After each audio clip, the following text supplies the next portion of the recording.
ବାଲିଯାତ୍ରାରେ ବଢୁଛି ଭିଡ଼। ଶନିବାର ଚତୁର୍ଥ ସନ୍ଧ୍ୟାରେ ହଠାତ୍ ଲୋକମାନଙ୍କର ଭିଡ଼ ବଢ଼ିଯାଇଥିବା ଦେଖିବାକୁ ମିଳିଥିଲା। ହଜାର ହଜାର ଲୋକ ବାଲିଯାତ୍ରା ବୁଲିବା ପାଇଁ ଆସୁଛନ୍ତି। ବାଲିଯାତ୍ରା ବୁଲିବା ସହିତ ବିଭିନ୍ନ ଖାଇବା ଖାଉଛନ୍ତି। ଏହା ସହିତ ଦୋଳି ଖେଳ ପାଖରୁ ଆରମ୍ଭ କରି ଜଳପରି ସବୁର ମଜା ନେଉଛନ୍ତି ଲୋକମାନେ। ଲୋକମାନଙ୍କ ଭିଡ଼କୁ ଦୃଷ୍ଟିରେ ରଖି ସୁରକ୍ଷା ବ୍ୟବସ୍ଥାକୁ କଡ଼ାକଡ଼ି କରାଯାଇଛି। ଆଜି ରବିବାର ଥିବାରୁ ଆହୁରି ଭିଡ଼ ହେବା ସମ୍ଭାବନା ଥିବାରୁ ସୁରକ୍ଷା ବନ୍ଦୋବସ୍ତ ଉପରେ କଡ଼ା ନଜର ରଖାଯାଇଛି।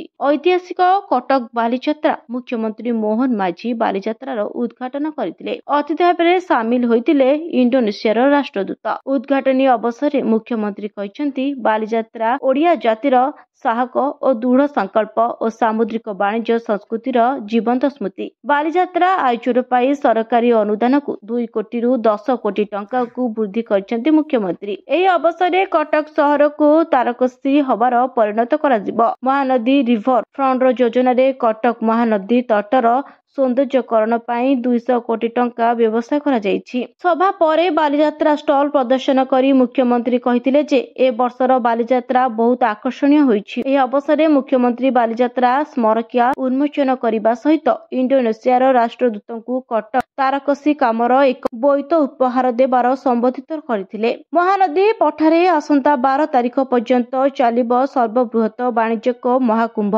କିଣାବିକା ସହ ଖାଇବା ପିଇବାର ପସରା ମିଳିଛି ନଦୀ ପଠାରେ। ପ୍ରତିଦିନ ଗଣକବି ବୈଷ୍ଣବ ପାଣି ମଞ୍ଚରେ ଆୟୋଜିତ ହେବ ବିଭିନ୍ନ ସାଂସ୍କୃତିକ କାର୍ଯ୍ୟକ୍ରମ। ପ୍ରଥମ ଦିନରେ ବାଲିଯାତ୍ରାରେ ଭିଡ଼ ପରିଲକ୍ଷିତ ହୋଇଛି। ବ୍ୟୁରୋ ରିପୋର୍ଟ, ନ୍ୟୁଜ ଦୁନିଆ।